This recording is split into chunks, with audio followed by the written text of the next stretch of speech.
Ladies and gentlemen, yesterday Fred Matiangi held a series of meetings on his kid sit down, which he called an homecoming ceremony. Well, in this video, I just want to do some analysis why Fred Matiangi political momentum can decline if by any chance the guy is not keen. Because in politics, you can either trend, you remember the time of Kibasa Morara and all those people who have came, Akina Kasamueli, and right now it's like people and Kenyans have diversified and Nekama tumewasahau. But before I deep dive into this video, don't forget to like this video, comment, and most importantly, just subscribe to our YouTube channel. By subscribing to our YouTube channel, we are thanking you a lot as Creative Silas TV. But the first thing that might make Fred Matiangi political momentum to decline is scandals and corruption allegations. Well, you know that Fred Matiangi is this guy who had several scandals back then when he was the Minister for Internal Affairs, security, the minister for when he was in charge of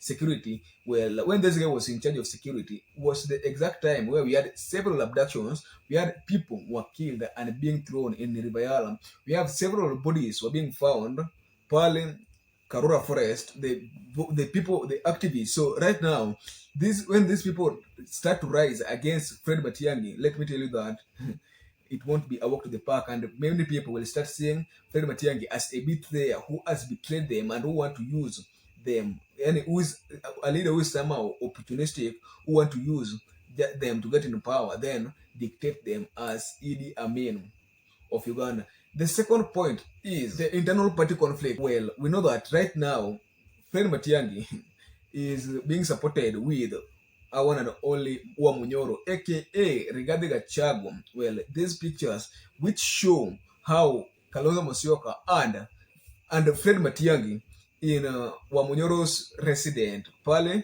kwa Mlima Kenya. Well, you know that during a debate or during a conference meeting, you know that the chair is the only person who will sit facing the panel. Well, and in this case, you had Kalonzo, who was the one who is sitting facing this panel, and Fred Matiangi was sitting backside, which means that according to Wamunyoro people, they think the person who they want to endorse is Kalonzo, which by any chance, who, if by any chance they will endorse, I'm saying Fred Matiangi's political career in this 2027 flopping well. We also heard of Rigiji saying that he will vie in 2027, which I don't oppose. I just say that may he try his best luck, but just imagine that he is supporting Matiangi, and if by any chance he will be in the ballot coming 2027, who this one will cause some tension within their party, which will cause the party to flop, making Fred Matiangi political career to diminish. Well, the third point is, we know that in Kenya is the country where today you are trending and people are seriously speaking about you.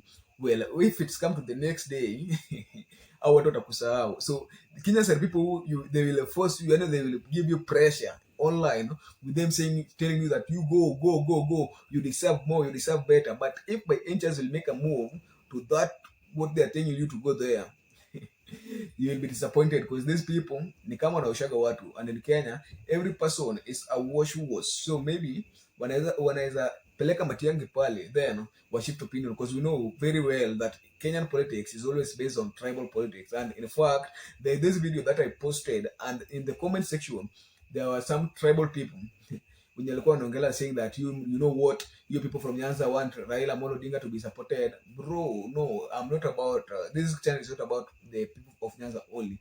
This is a place where we discuss politics. So if by any chance unapinga serikali, mimi niko na wewe, and political analysis is what we do in this channel. The fourth point that might make Fred Matiangi political career to lose momentum is strong opponent. Well, in this case, you know that tuko na farasi wawili in this 20. Well, we know that in Kenyan politics you always have two horses, where and this time the first horse, that is the strong horse, and which a horse that have never lost and is always never willing to lose, the guy who is commissioning the IEBC.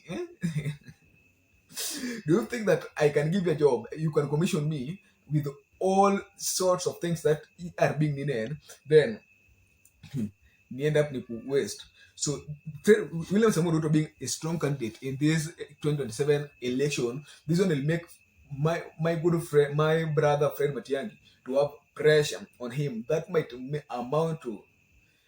mount to him succumbing, because strong candidates are always among the key fundamental thing. And William Samoei Ruto is not a walk to the park. He's not a person to defeat even one with a one night stand, just as Matiangi might be thinking, and all his allies might be thinking. Fred defeating William Samoei Ruto, despite him losing public trust at the moment, won't be a walk to the park. Well, the fifth and the last point is the media negativity. Well, you know that Fred Matiangi is this guy who has been always vocal. Well, there was this time when the land saga ilishika Fred Matiangi, and the way the media was portraying the image of Matiangi during that time just shows you the way the media hates Fred Matiangi and the way they don't trust him. Because this guy, according to that documentary from the cities, according to that report, according to the reports from the Citizen TV, we just aired that video, bro. Fred Matiangi was portrayed as a person who is corrupt.